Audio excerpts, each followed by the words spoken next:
Twitter has become kind of the de facto town square.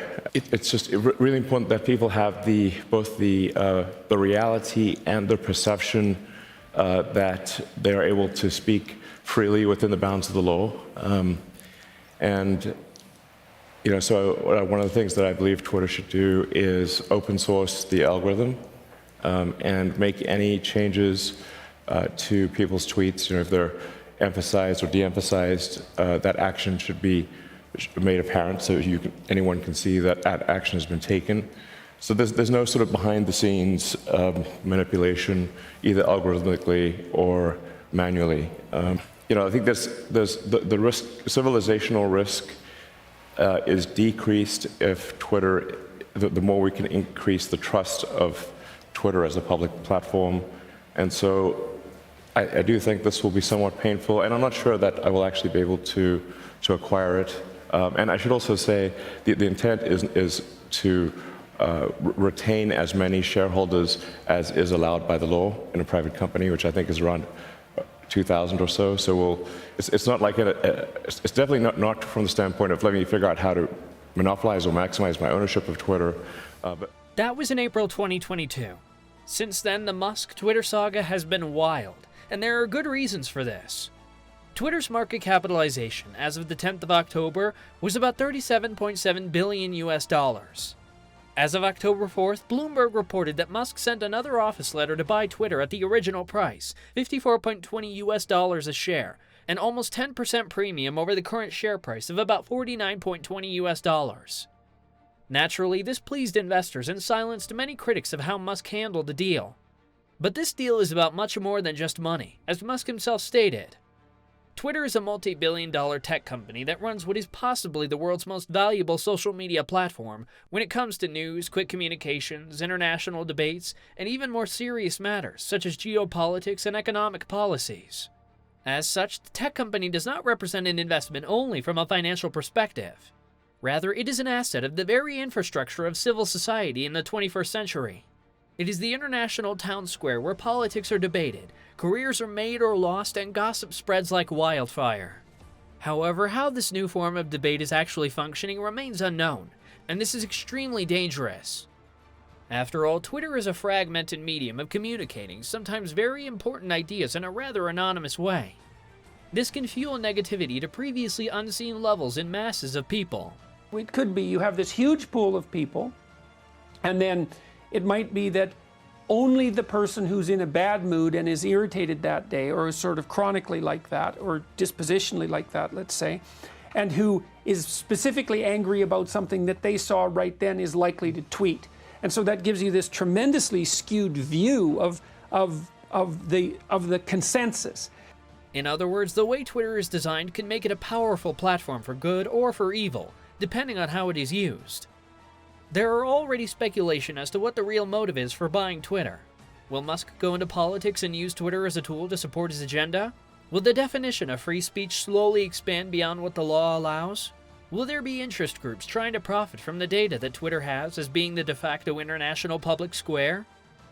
These are some of the questions asked by the establishment media, many of whom do not want to see Twitter in the hands of Musk. Not especially after Musk wanted to pull back from the offer when it turned out that an unknown number of Twitter users were bots.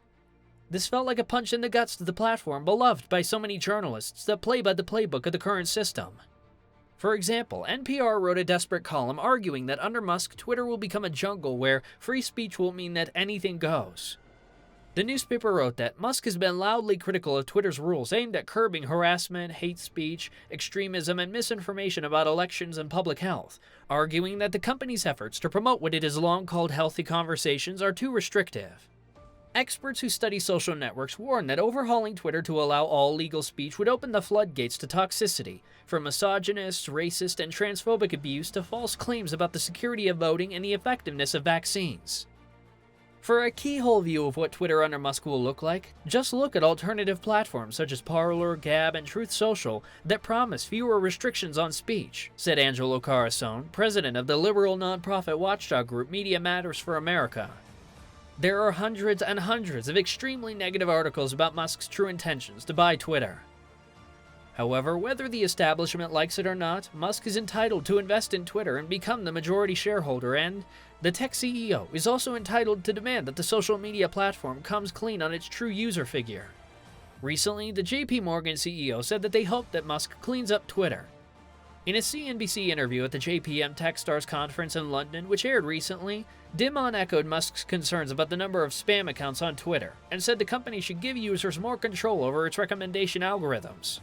Well, what I've said is that I think Twitter is currently the best, or looked at another way, the least bad public square. A forum for the exchange of ideas nationally and internationally, but I think it could be a lot better at that. In order to be better at that, it needs to really get rid of the bots and the scams and spammers, and basically anyone trying to create sort of fake influence on the site by where it's one person or one entity operating 100,000 accounts, or obviously scammers are not good, and Twitter really needs to do a much better job at that. It also needs to build more trust with users. I think the way to do that is by open sourcing the algorithm so everyone can see how the algorithm works and can suggest improvements and changes. I would literally just put the Twitter algorithm on GitHub and say, like, hey, anyone want to suggest changes to this, please go ahead. And just, you really want transparency to build trust. And then any sort of adjustments to tweets or any human intervention with any account on Twitter should be highlighted as a Twitter person took the following action with your account or with this tweet, so that you're not sort of sitting there in the dark wondering, why did this tweet not get any attention, or why did this one get a lot of attention? It's far too random. And then I think Twitter needs to be much more even-handed. It currently has a strong left bias because it's based in San Francisco. I don't think the people there necessarily intend, or at least perhaps some of them don't intend to have a left bias. They just, from their perspective, it seems moderate, but they're just coming at it from an environment that is very far left. So, but then this fails to build trust in the rest of the United States and also perhaps in other parts of the world, because Twitter needs to be even-handed and be, I think I said publicly, victory would be that the most far right 10% and the most far left 10% are equally upset. I don't think this is a situation where you're going to get necessarily a lot of praise. you're just gonna balance the anger. If this is Musk's real intention to buy Twitter, to provide the world with a balanced public debate platform, why is there so much criticism? Anyone can develop their answers to this question. From an investment perspective, owning the world's most important public debate platform makes total sense. It's like owning a global mailing service or some sort of worldwide news company. Let us know in the comments section below your thoughts on Musk's decision to buy Twitter. What do you make of the deal, and what do you think are the real intentions behind it? As always, thank you for watching, and we will see you soon.